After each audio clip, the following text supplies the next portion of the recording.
Good afternoon, football community. Most importantly, international community. Euro 2025 started for the defending champions with a defeat from Le Bleu. But before we get into it, people, let's smash the legendary intro into the review of France 2, England 1 with my amazing co-host, Holly's Hotspurs. Let's get into it, people.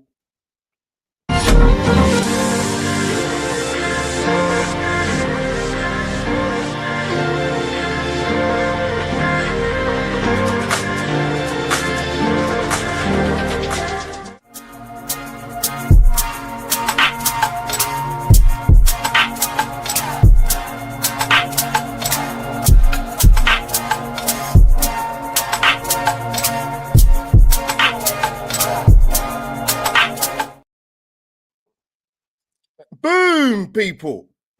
Good evening, Sunday afternoon, 2 p.m. UK time, people. If you're not watching in the UK or London, wherever it may be, or in Portsmouth or Southampton, wherever Holly's from. People, welcome back to the match review, or welcome back to the joint collaboration of Albert, JTV, and Holly's Hotspurs. England's opener yesterday, people, in Switzerland. France 2, England 1. A disappointing result, but plenty to talk about. Of course, I've got my amazing co-host who's been on another holiday again in the space of probably about 4 or 5 days. Holly, welcome back to the collaboration with me and you. No, I'm glad to be back. Sadly, it's talking about a loss. But yeah, no, I'm glad to be back in the UK. I need to chill out a bit. No more holidays for a little while for me. But it's great to be back. How are you, Albert? I'm like, what are they paying you to be on holiday twice within the space of a week? This is unbelievable. No, I'm all right. I'm okay. As you know, I do love my sport, and that's kind of my social life, really. You know, there's no other half to be worried about. So that's all right. So yeah, Wimbledon, Formula One, the Euros. You have also I'm missing out one more sport. The cricket's going on. So to say that there's not a mixture of variety of sport out there for the sporting community, then you've been lying to yourselves. So there's a lot to do. And as you know, as I said to you before before we came live, I'm doing another stream talking about domestic issues because there's been a lot happening at my club in the last 24, 48 hours. Jeez, I've got the WhatsApp battle scars to prove it. So apart from that, I'm all right. Yeah, yesterday we're gonna get into the game, man. It was I wasn't expecting that. If I'm gonna be really, really honest, but I've done a lot of not soul searching. That's a bit too deep. We've still got two more games to go. I listened to Jordan Nobbs on TalkSport. I listened to Ian Wright and Steph Houghton on their podcast. Interesting, that Crossways. It's an interesting name, isn't it? It's a bit of odd name, but you listen to them speak about it. I thought Alex Greenwood spoke well after the game. Liam Willison obviously spoke, and we heard the boss speak as well, Serena Wiegman. But let me come to the chat quickly. Absolutely. We'll talk about her, definitely. You know what? I actually thought, I don't know why, 17 Guna. I actually thought Sandy Baltimore was Canadian. I don't know where I got that from. So when I found out she's French, I'm like, what? But Holly, where do I start? So let's get into the thick of it. Team lineup. What was your thoughts, and where do you stand in terms of whether Lauren James should have started or not? It's interesting because we spoke in the preview show about obviously the back line in a sense that we kind of thought that was going to be the case. And then with Lauren, yeah, it's a difficult one because we were chatting about the fact that she's only just come back from injury, etc. Was it too soon to throw her straight into the deep end against this team? I think from the match and the result, potentially yes. But I think the biggest thing for me was kind of our fullbacks in Bronze and Carter because they were getting ripped every single attack. And it took a while for us to even change it up, which I thought was quite strange. I didn't know how you kind of felt about it because I was sat there thinking we can't let this go on for any longer. And it wasn't until like 60th minute we made our first kind of change.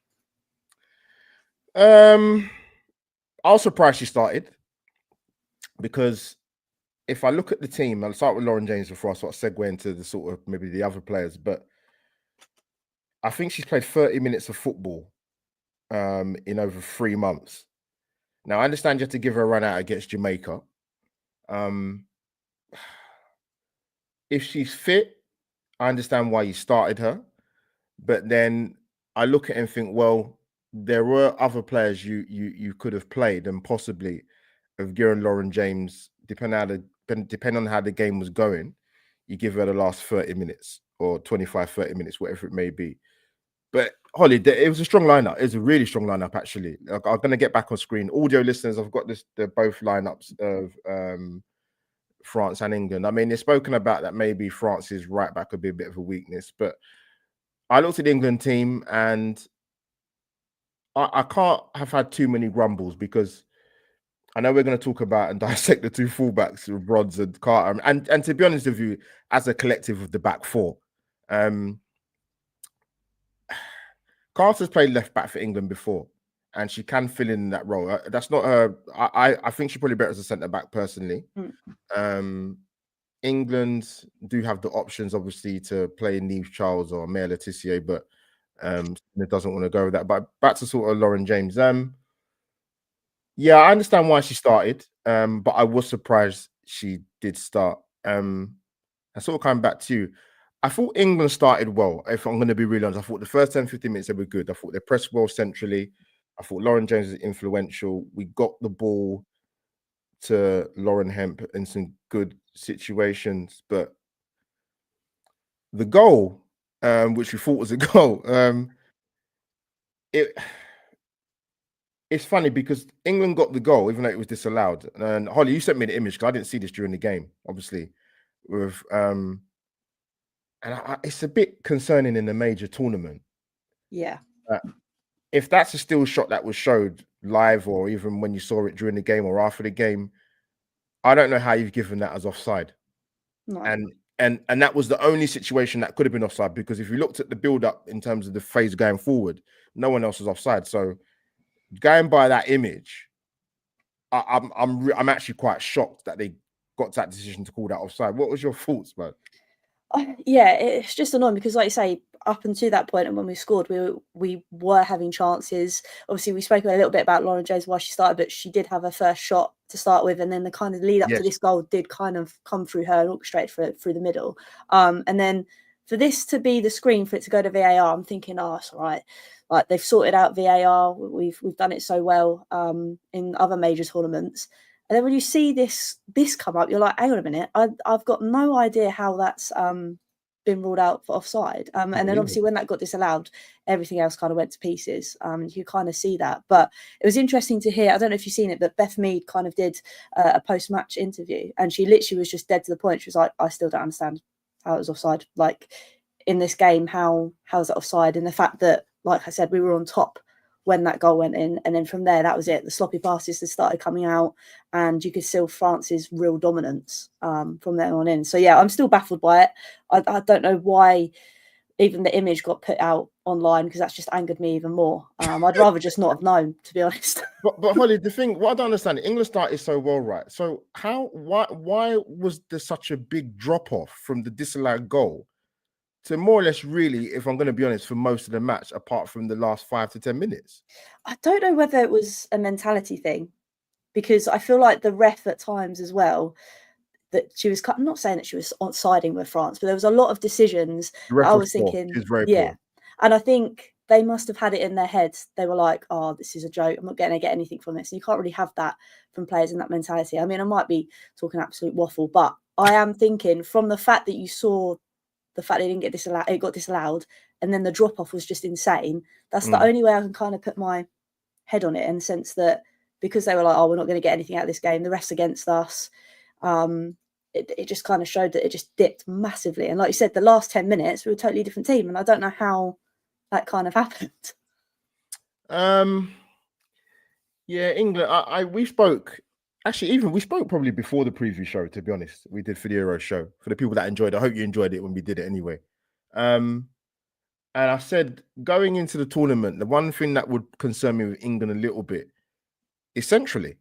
And it proved even more of an issue than what I thought it was going to be, because I thought about this more so after the game and maybe a little bit this morning. I look at England and they still got some very good players there, of course. experience. We've brought some younger players in. You have players that have had a tournament under their belt come into their second tournament. But when I look at it, you've not got a natural sided left back. Well, you do have one, but she's more now of a centre back now by trade in Alex Greenwood. Georgia Stanway had a serious injury, but obviously came back for the Nations League game against Portugal at Wembley. So she's not had a lot of minutes for England. This might sound crazy. You know what I think about Kira Walsh? I know she done the domestic trouble with Chelsea. The games that I saw her, I don't think she was that great. And she was anonymous yesterday, really, until probably the latter stages of the second half. And then you've got the conundrum of Lauren James hasn't played since April, I believe it was, before she got the 30 minutes against Jamaica.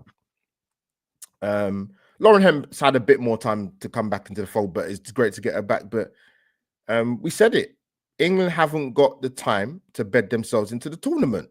And I was shocked, to be honest. I didn't expect that from France. France have had some talented players over a number of years going into tournaments. They've never won it. But England got absolutely bullied in that first half. That's what Emma Hayes said in sort of the halftime analysis.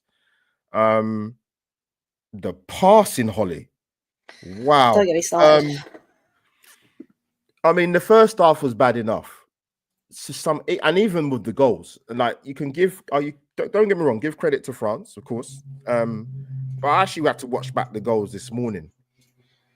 The first goal was Stanway giving the ball away. And then defensively, I don't know what's going on there. I mean, Alex Greenwood can't get across. Lucy Bronze is nowhere to be seen from the minute that actually Georgia Stanway gives the ball away. That goal is so preventable from all the back four. What was your fault? Sorry. You know what I was like when I messaged you? I was just done. I was like, they can't even make 10-centimeter passes throughout the game. And it wasn't even passes that were difficult at times. I wouldn't even say they were easy red play. It was just there wasn't enough pace on the ball, or they just weren't clicking with each other. But yeah, that first goal really annoyed me because, like you say, we gave the ball away high up the pitch, and then I think it was like straight over Bosch across the back of across the goal line, and tapped into the back of the post. And don't get me wrong, you've got to still put a good ball in to be able to put it in the back of the net, and it was well done. But it just, and then the second one to happen, a couple of minutes after that as well. They scored 2 goals in 3 minutes, exactly. And you're thinking, hang on a minute, like we've just conceded, let's try and get a bit of stability. But we couldn't seem to pass the ball, so we weren't ever going to be able to retain possession. I think that was our biggest thing yesterday. As much as we talk about how good France were, we were our own enemies, I think, a lot of the time yesterday. And for France, they capitalised on it. And that's what you have to do in tournament football. I'm not saying like the world's ending, in the sense that we can't get out of this group, but it's not a promising sign to play that badly. Against a team that we know are strong, but in an opening game, I don't know if it's a bit of complacency to be like, oh, we've won this, we're going to be the favourites, it'll be fine, we'll go out there, do our football. But we had no character yesterday, I don't think. And I think that was the biggest problem. Yeah, I mean, the passing was really irritating me. I'm glad I didn't do a watch along because I think you're listening a different side to me, because it didn't really get better in the second half. But even the second goal, I mean, obviously, Katson Williamson plays for my club, but between her and Lucy Bronze, that should not be happening, man. I mean, to be fair, there was a bit of a lucky ricochet that fell to Baltimore, but that you can't be letting them. You can't be conceding goals like that. I mean, it's ridiculous. But even watching the first half, Sandy Baltimore and Delphine Cascarino is a quality player, by the way. I did mention her to look out for in the preview show. I don't think it mattered who you played at left back for England. I think she'd have given him a torrid time anyway. She's a seasoned professional. I think she's 28 now, Delphine Cascarino. Centrally, the two girls in midfield were brilliant as well. They just moved the ball. They got inside England's fullbacks way too easy. And it was even worse because obviously you've got to have your wingers in terms of Beth Mead and also Lauren Hemp helping your fullbacks out a bit more. But then the problem with England were when they got the ball and recycled it, instead of getting your danger people into the game, You're giving the ball away. You're giving the ball back to France within the space of 2 milliseconds. So of course you're going to be dominated with possession of the ball. So the first half wasn't great. I mean, I don't think England had a shot on target until the goal. Yeah. If I've got that right. I'm going That to is keep. right. Yeah. So I'm going to try and find some stats actually. Where's it gone? Give me 2 minutes, people, if I can find it. No, I can't find it for now, but we'll get it. Yeah, England. It's I mean, I listened to, I think it was the lady that's doing the commentary for the game for TalkSport, and she's saying that after probably Spain, in terms of ball retention and keeping the ball better, you'd probably look at England. But if you hadn't watched the game of football and you watched that game yesterday, you would have thought, is she having a laugh? Because that was poor, man. In the second half, do you think it got better at all? Because I don't think it did, even with the subs. No, and that's the thing. Even though we made 3 subs, they made 3 subs, and the 3 subs they made more of an impact than our 3 new subs. It was just really weird that it took 60 minutes. I don't know whether Serena was like, I'm going to keep going. Maybe we'll chip away at them and we'll do something. But even then, it just didn't do anything. And that's the thing. I generally don't think it really got even better. Even when we scored, those last, 5-10 minutes were better, but we were still placing passes. We still weren't putting enough pace on the ball. So I think from start to finish, it was just an awful display. And I know the girls will know that. It's just about coming into the next game when we do play the Netherlands, I believe. And on Wednesday, 5 p.m. That's not going to be an easy game either. And if they play the way they did yesterday, we're going to be out because it's the world, yeah. The only thing I can say is it can't get any worse, surely, from that game. And that does sound really negative, but you can't credit players when they can't make 5-yard passes. And even so, when you're trying to put a killer ball in behind, it gets cut out so easily as well. Like, it was almost everything we kind of did was readable to an extent. But this is the thing that still baffles me. I know I've said about making changes at the 60th minute. Yeah. Would you have made them earlier? Would you have made them at halftime? Or do you think Serena was thinking, if we kind of pull ourselves together at halftime, maybe we can push on? Because I think even in the first, 5 minutes, I don't think it took her 15 minutes to be like, no, this isn't going to work. Do you know what I mean? Yeah, it's a good question. Even when the second half started, I've got the stats on screen, people, for the audio listeners, in terms of England's XG and shots on target. But I understand Lauren James coming off because she's not played a lot of football. That made sense. So you bring on Toon, you bring on Grace Clinton, and she brought on Niamh Charles, I think it was, for Carter as well.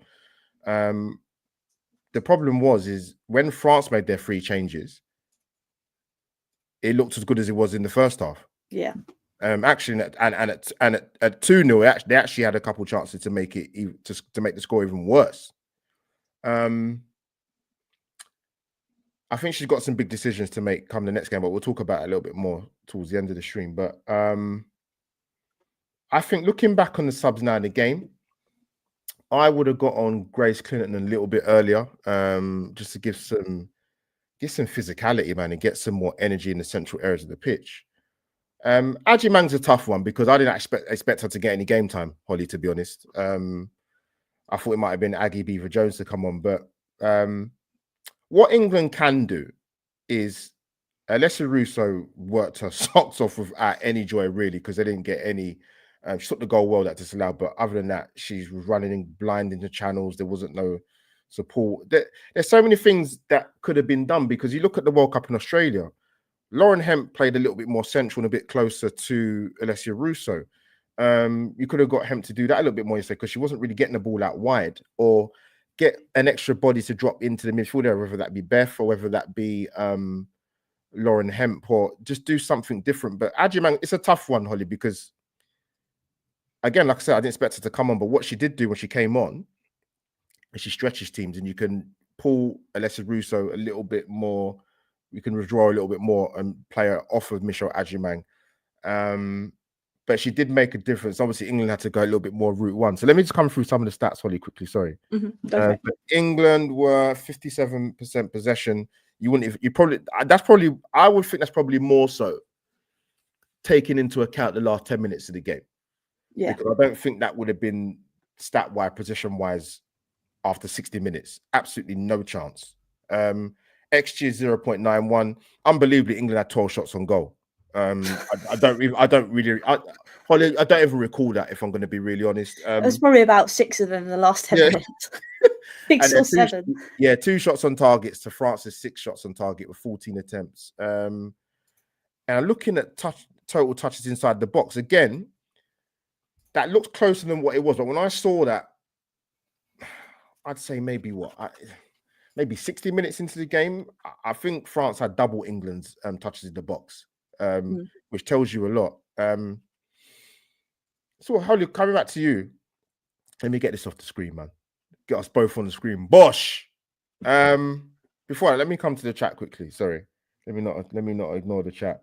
Crooks 981 lost the battle in midfield. Yeah, England looked like they're playing in pre-season. It looked all over the place, to the point that when you're having to play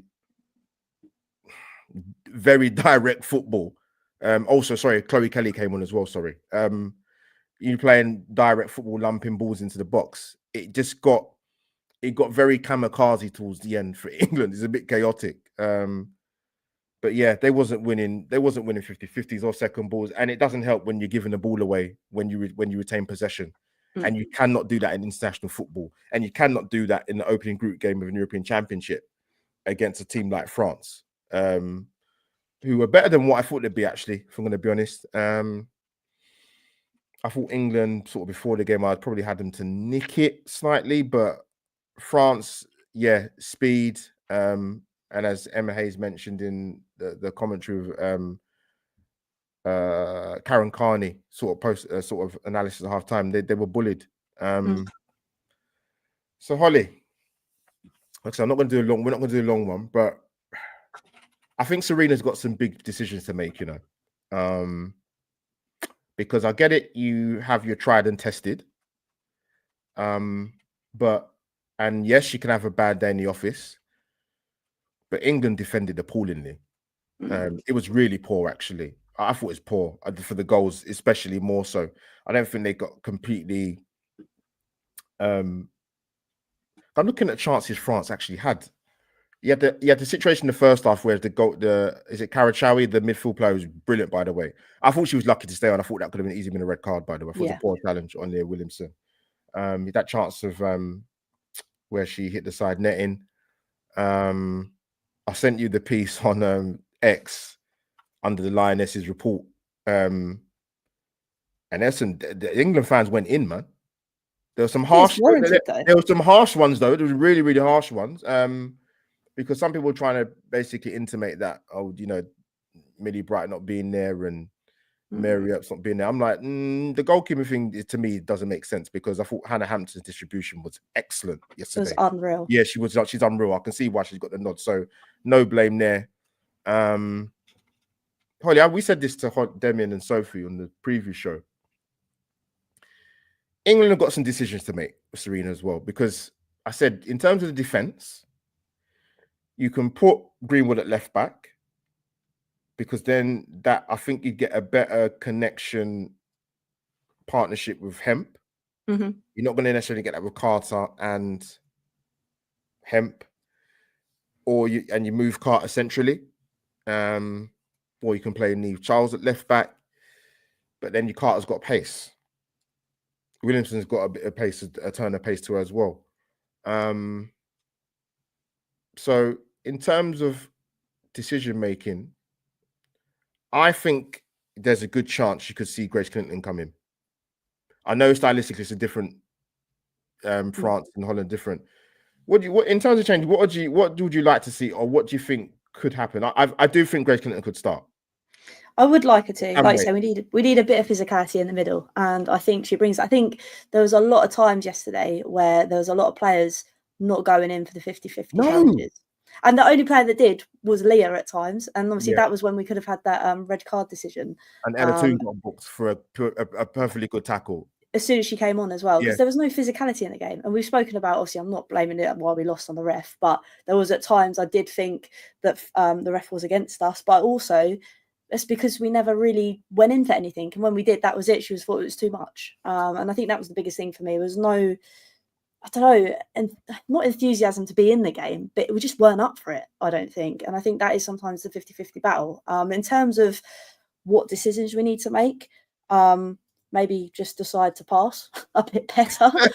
Because when we spoke in the preview show, we were like, the lineup we kind of saw at the back was kind of what we kind of thought was going to happen anyway. It was, definitely, yeah. And I would still say that arguably that's probably still our strongest kind of back line, the way it's laid out. But because we made so many mistakes in our passing, we just got absolutely ridiculed because we couldn't sort our passing out, basically. If there was times sorry, we could actually Holly, sorry to cut in. Sorry, did you see that bit where I want to watch the highlights again today, where I don't know what Lucy Bronze was thinking of. It's like England have got the ball in their half, right? I don't know who played the pass. I think it might have been was it Walsh? But the left back's got about 10 yards on Bronze. Bronze has gone sprinting 100 miles an hour, not going to get the ball. The girl's turned out, and they've gone on the attack. I know.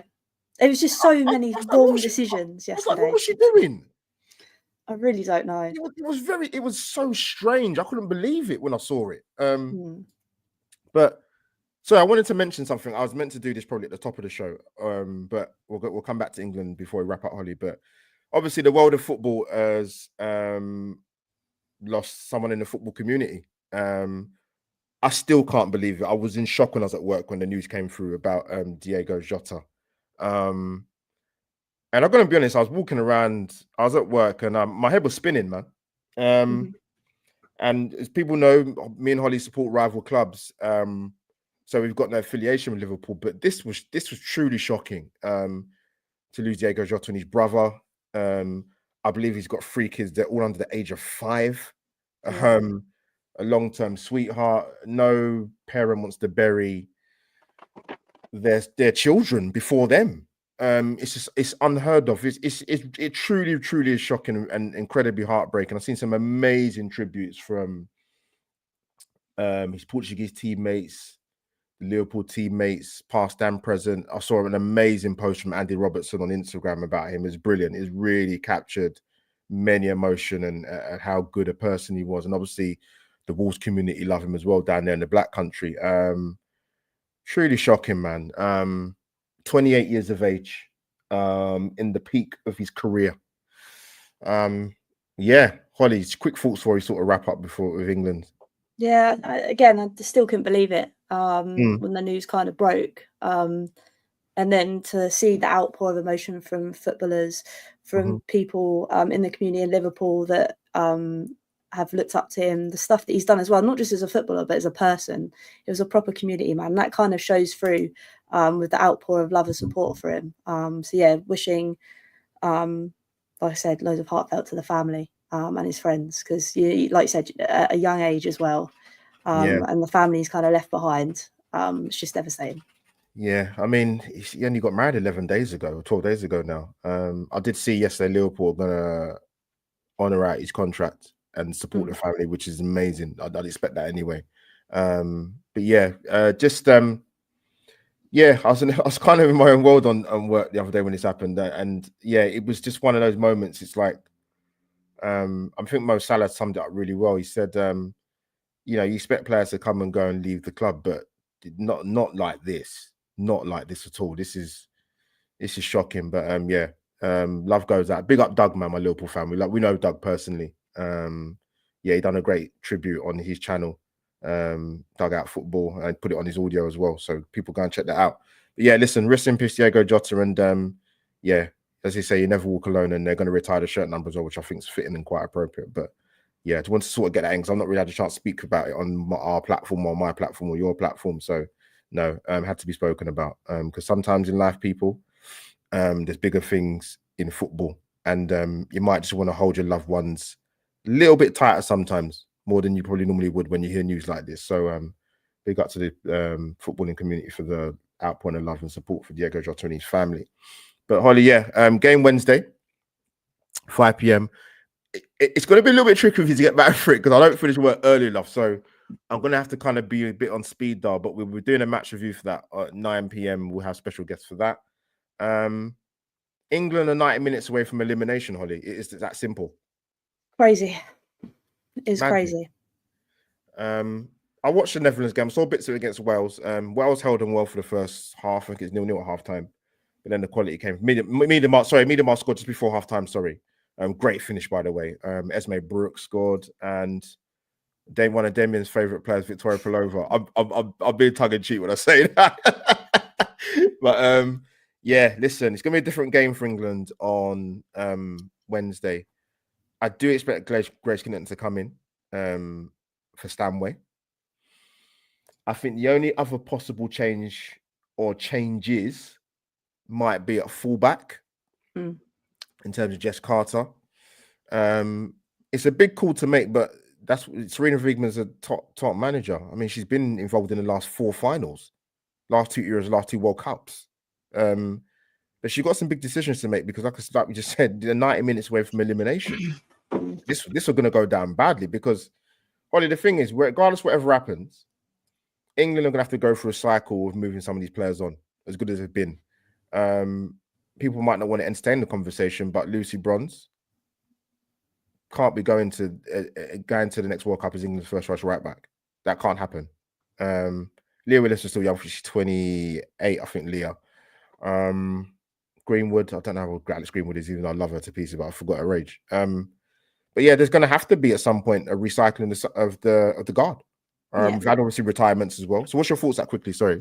Well, I think you're right in terms of, I think because of what the girls did in winning the thing before, I kind of do get it. They want to have that kind of those players in, like you mentioned with Bronze and Leah, the old guard, to kind of still steer the way, because they are still going to be influential people in the changing room, etc., etc. But the kind of performance we saw, like you said, if we don't do something come Wednesday, that's it. We're pretty much done before we've even started. And we joked about saying this was the kind of group of death, which it is. But we might be the ones that are going to be killed off in it. So it's going to be an interesting one. But like we said, Wiegman's done it so many times. She's been in finals. She knows what it's going to take to get there. I just hope that she is ready to make those tough calls, because we cannot play the way we did yesterday, because we've got no hope in going through, I think. And I don't think that's me being a bit over the top and we're out.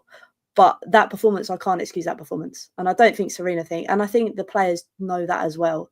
I think they kind of came in with a bit of, not complacency, but I don't think they kind of realised that we are the holders of it. Every team that we play are gonna be up for it, and everyone wants to beat England in everything: cricket, football, tiddlywinks, chess, whatever it may be. Everyone wants to beat England. I would expect minimum 2 or 3 changes for that game on Wednesday, minimum, because that yesterday was not great. And if they'd have got a point out of that, that would have been daylight robbery, England, if they got a point out of that. Seriously. I mean, Kira Walsh gets a second goal for England. I think it was in like 80-something caps. But that midfield needs to be addressed, man. You need to get Grace Clinton in there. You do. Start Lauren James. I don't know, toss off a coin. Again. The thing is, she started well. And then it was just the goal went in, and that was it. It all fell apart. Yeah, England's poor, really poor. They got, need to get some physicality and more speed in there, man. But expecting big things from Beth Mead and Lauren Hemp, which I assume they will both start next game on Wednesday. But Holly, another show down. Gosh, 2 shows down. Hopefully, this is not the last one. Well, I mean, hopefully Wednesday's not the last one. So people will be back at 9 p.m. UK time, or maybe just a fraction, a little bit after, depending on how to watch the whole of the game or not. But people, like I said, we're going live on both channels, on Albert J TV and Holly's Hotspurs. This will also go on the audio platforms as well, Spotify and Apple, wherever you get your downloads. But before we go, people, if you don't know what to do by now, this is what you should do, because this is Holly's favorite segment, if I can find it.